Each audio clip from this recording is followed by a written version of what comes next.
Hey guys, it's Aremia, and this is just going to be a quicker one this week. I wanted to get out a video. I was trying to do this challenge of getting obscene amounts of damage with Crusadia Kaiju. That is not this video, but I did get some interesting games on the way that I wanted to share. I'll explain the couple of janky cards that we are playing when we get into the games. So don't forget to hit that like, and let's jump into the games. Crusadia. Alright, 2 Kaijus, Arboria, and they do nothing. Okay, you got it. Parallel Exceed. So, we should be able to win. If they don't have any interaction, we can win. We have Crusadia Power. And, okay, big brain time. Sometimes I actually make good decisions. So, I know that they could have an Ash Blossom, right? Because you always have to play around the Ash Blossom. So I actually chain block it in the other direction. So because we start Crusadia Power, we can actually use it to protect our mages from negation. So I chain block the Exceed, so we guarantee get our second level 4 Parallel Exceed, and then go for the Search, so they try to negate it with their Ash Blossom, and then in response, we can Crusadia Power, protect our mages, and they just Ash for nothing. That's cool, that's cool. Regilex, of course, going to bring back our Arboria with Draco. Crusadia Revival. Go for... oh my goodness, what was that? You?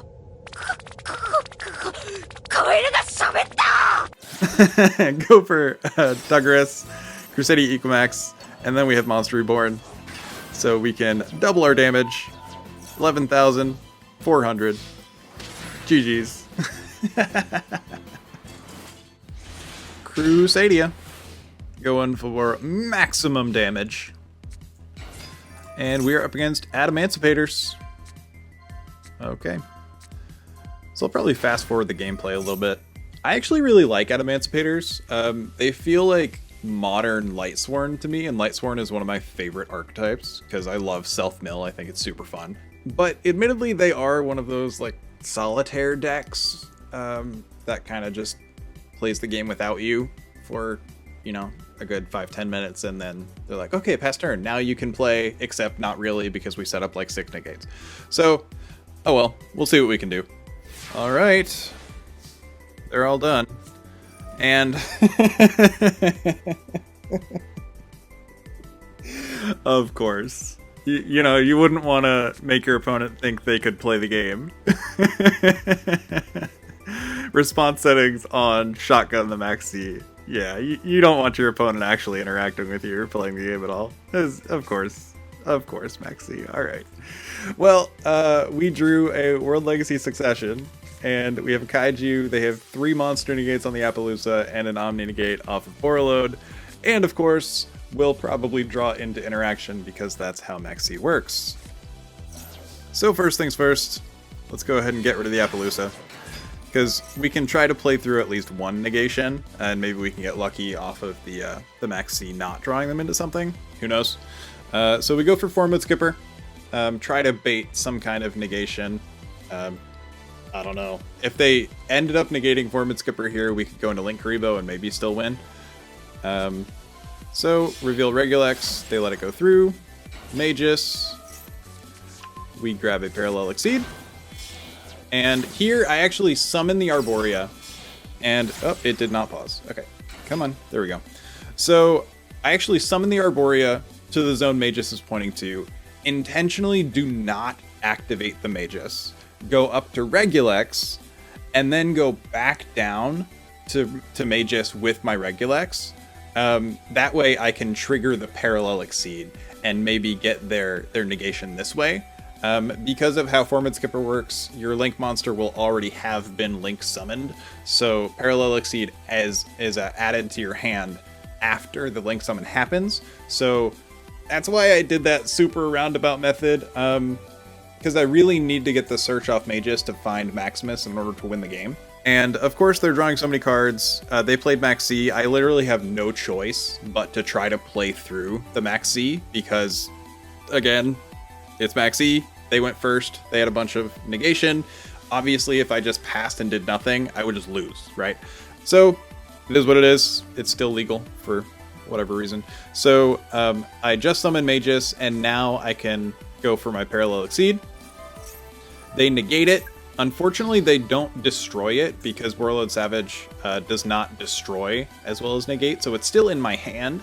If it was in the graveyard, I could actually World Legacy Succession it back and then still get its ability because I special summoned it to a zone of Link Monster points to you. I've definitely done that before, but whatever. So we got our Chain Block. Draco is going to add back the Magus to the extra deck just because I don't know if I really wanted to. I guess I could add the Arboria back, but just in case there's some kind of weird destruction effect, I want to leave her in the graveyard. And Magus, of course, is going to grab our Maximus so that we can go for our double damage. Now we go up to Regulex, and we use our Succession, summon a second Regulex, so we have 2 lions on board. And now they have their Ash Blossom, so of course they drew into it after like 10 cards. And then we go Ecomax, we double our damage, and they were not expecting the... if I can even say this right. They were not expecting the Riryoku, or the Riryoku, if you wanted to be a total weeb about it, which I suppose I am. So Riryoku actually is going to have the attack of Warlord Savage Dragon and add it to Crusadia Ecomax's attack, so we could actually swing in for the OTK, because right now we're just shy by, what, 600 damage or 800 damage or something. So, there you go. OTK through the Maxi. Oh, good grief. Alrighty. Crusadia, going second. Let's see what they got. Sky Striker sleeves, playing Sky Striker. Fair enough. Which, side note, how do you guys feel about being able to see your opponent's deck box? Because I hate it. I absolutely hate it. I've literally changed my deck boxes on some of my decks to just the boring red one, just so my opponent doesn't know I'm playing like Cyber Darks or Galaxy Eyes or something, right? It makes the entire thing like more boring. Anyway, so they Nibiru'd us, and we Link Spider, and we're gonna try to keep playing.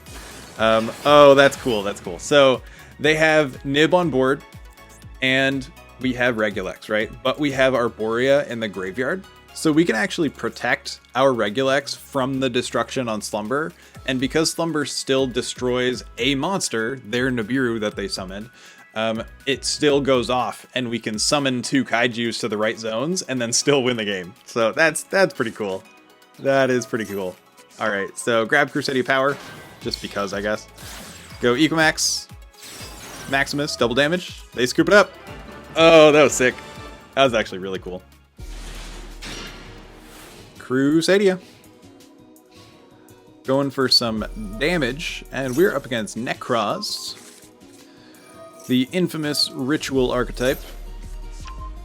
When were they good? Was it like 2013? 2015? Somewhere around there.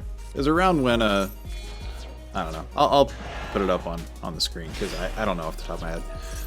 Gungnir can discard a Nekroz card to destroy a card on board. And Ritual Sanctuary, of course, I think is really, really good, guys. It's really strong in Ritual decks. I play it in Cyber Angels and my silly, like, Hungry Burger deck that I played a while back. They go Diviner, and they use Buten, which I have not seen in, ever. I've never seen this pig actually played. So you can banish it from the graveyard to treat one of your light fairies as a tuner. So that's unique. I like that. I'm down. And they go Lina. Of course, they can't get anything from our graveyard. But if we destroy it, then they could probably add back their Diviner or their Benton, so they can like keep going with their ritual stuff. And we have literally like not a lot. Not a lot in our hand. So if we draw Crusadia, we could theoretically win the game, because we can Lightning Storm and Kaiju to set up the kill, and we draw Reclusia.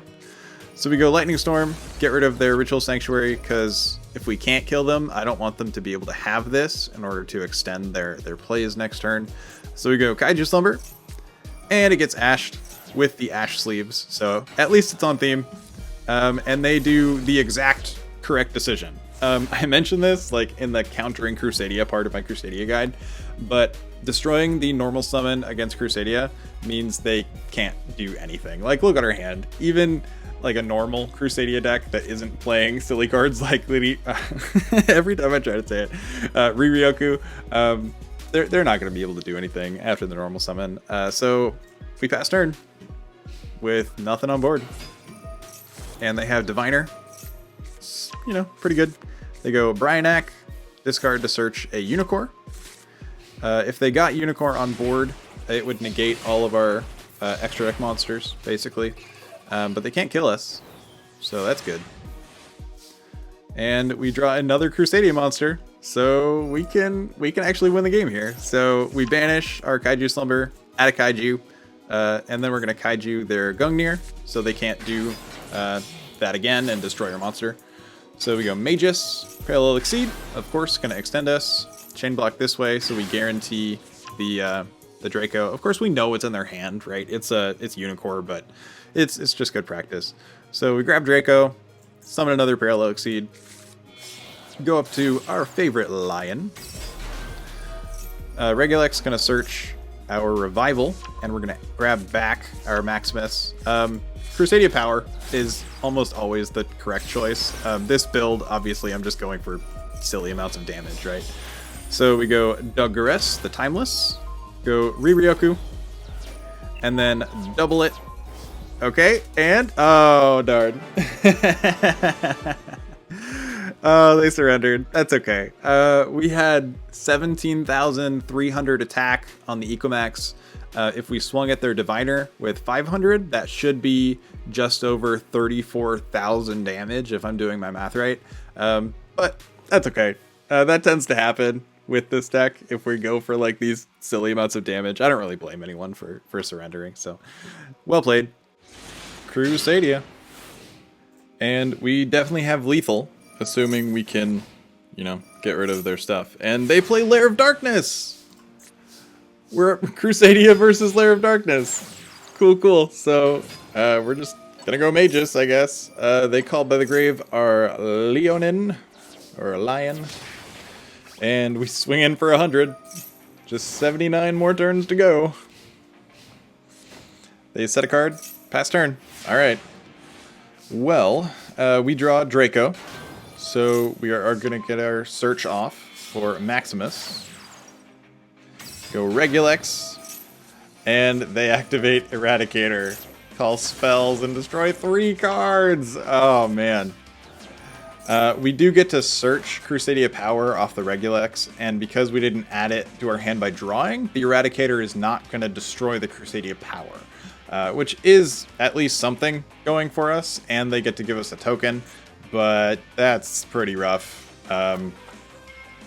So, I'm getting slowly chipped away by one of my own strategies, unfortunately. So, we grab an Imperm. Okay, we're just gonna use our monsters, start trying to swing in. Cool. Second turn for Eradicator. And they are Lair of Darkness Sacred Beasts, which is a very interesting combination. I appreciate it. But we have Imperm for the Dark Beckoning Beast. We definitely don't want like a Haman or a Raviel to come out. So I'm gonna go ahead, negate that. They set a card, pass turn. Alright. So we grab Reclusia, which means not a whole lot, honestly. They go for Mask Change 2. So this is a pretty spicy deck. I like it a lot, actually. So they Mask Change 2, bring out Master Hero Darklaw. But we have a Kaiju for it. So that's what we're going to go ahead and do. Go Link Spider, and we're going to try to, you know, set up something. We want to get rid of their lair, and for whatever reason, I choose not to swing over the Godarla. I probably should have just swung over it, to be honest. I guess I was overly afraid of like them drawing into Lilith or something, but that would probably be death anyway. So We lose our Regulex, and the game is going on pretty long, actually. It's turn 10 now. We just draw a Maximus, and they're not going to be able to kill us unless they get into something significant. And they've only been setting cards, right? So, not doing great here. We do draw Arboria, Magus, grab a Crusadia Draco, go up to Spatha, and we can actually chain block the Draco, add back Arboria, and then we're going to go for Equimax, just trying to do some damage, and they have another Eradicator. Get rid of our Equimax and both of our spell cards. Oh my goodness, man. At least they give us a token that they have to swing at and not swing at us directly, so... Oof, this game is rough. We draw another Arboria. So, not very good. They are definitely winning this grind game here. We don't know what their face down cards are. Cool. Draw a Call by the Grave that gets destroyed by Eradicator. Oof, man. Okay, so set Arboria. And they are also getting unlucky, which is really good for us. And we can use the second Arboria in our graveyard to protect this one on board. So we get to keep a monster on the field for once. Maybe we can go for something? I don't know. Maybe we can win anyway. And we draw Exceed. Okay, that is a draw. That is a draw. So we go Magus. Hopefully they don't have another way to tribute off our monsters. Exceed is definitely going to get us up to Equimax. So we go up to Equimax, summon Draco, grab back our Maximus for double damage. Okay, summon Maximus, double damage. And yes! No responses. Man, that was really lucky for us. I am not going to lie. We didn't deserve to win that game. GG's. Well played. Cool, spicy build. I appreciate it, opponent. Okay, going second. Apparently. I thought I was doing a replay, but that's fine. Okay. Slumber, Exceed, Lightning Storm, Crusadia Monster. Seems legit. Alistair. Haven't seen Invocation in a while. Okay. I assume you go up to Artemis and go Mechaba. Just straight Invocation. Up to, oh, it's like Dogmatica invoked. Sure.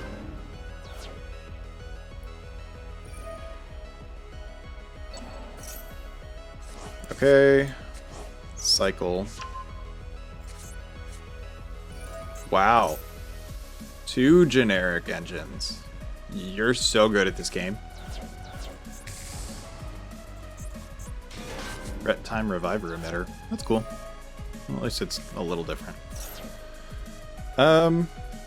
Still doesn't actually beat Double Slumber. I don't think it beats Double Slumber. Unless they have Ash in hand, which they probably do, but that's fine. Draw another Crusadia monster. So we definitely have the OTK. Alright, Slumber. Hopefully they don't have Ash. Mechaba? Maxi. Okay, well, they'll probably draw an Ash, but not before the Slumber can resolve. Cool. Boom. I mean, they're not going to get a chance to live. Assuming they don't draw, I don't know, Nibiru or something. Yeah, I don't care about that. Alright. Maximus. Magius.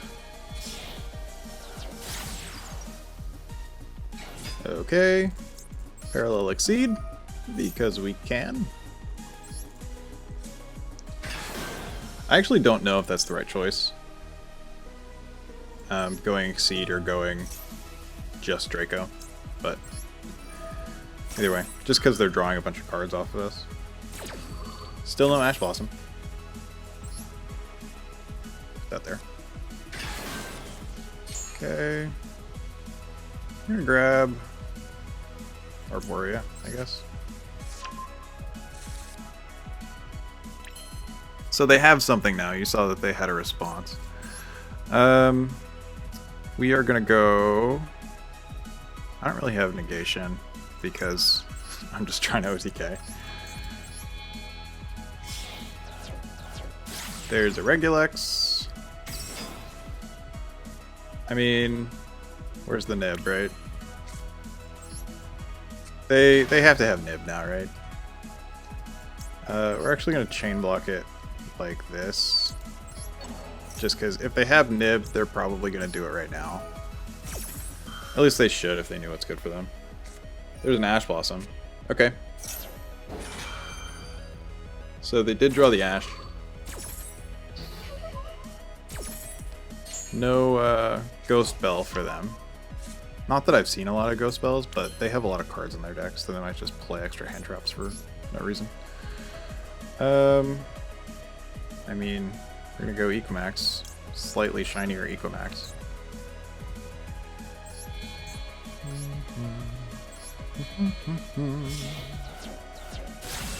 Can we beat generic card engines? I mean, maybe I should have. Maybe I should have chain blocked the other way. Because they probably have nib now. Because Maxi is, of course, perfectly balanced. Battle phase? Oh, okay. Cool. I don't know what they had in hand, but it apparently was not anything important. Well, I hope you guys enjoyed that. Obviously, I like Crusadia. I put out like a really long Crusadia guide video not that long ago. So if you're interested in Crusadia, maybe check that out. And I have some really cool stuff coming in, okay? It might be a little bit of a wait because I have like grad school and a new kid, but thank you guys so much for your patience and for watching my videos. I really appreciate it. Anyway, I will see you guys next time. I hope you have a great day and God bless.